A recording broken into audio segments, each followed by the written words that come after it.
வணக்கங்க. இன்னைக்கு வீடியோவில் என்ன பார்க்க போறோம்னா ஒரு சிம்பிளான மீன் குழம்பு தாங்க பார்க்க போறோம். வாங்க பார்க்கலாம். எண்ணெய் ஊற்றிக்கலாங்க. கடலை எண்ணெய்,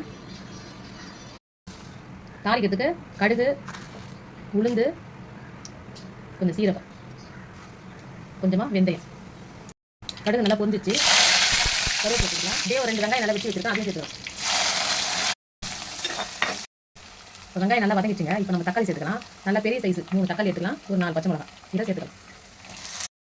நல்லா தக்காளியெல்லாம் நல்லா வதங்கிச்சுங்க. நல்லா கொஞ்சம் பூண்டு போட்டுக்கலாம். இது புளி ஊற வச்சு கரைச்சி வச்சுக்கிறேங்க. நல்லா ஒரு எலுமிச்சை சைஸ் புளி எடுத்து கரைச்சி வச்சுக்கிறேன். இதில் வந்து நம்ம வந்து மிளகாத்தூள் சேர்த்துக்கலாம். குழம்பு மிளகாத்தூள் தாங்க, ஒரு 3 ஸ்பூன். உங்கள் காரத்துக்கு ஏற்ற மாதிரி சேர்த்துங்க. மஞ்சத்தூள் கொஞ்சம்.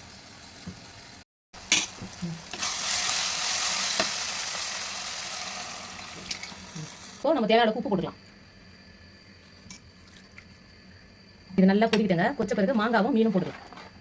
இப்போ குழம்பு நல்லா கொதிக்குதுங்க. நம்ம மாங்காய் போட்டுக்கலாம். மீனும் சேர்த்துக்கலாம்.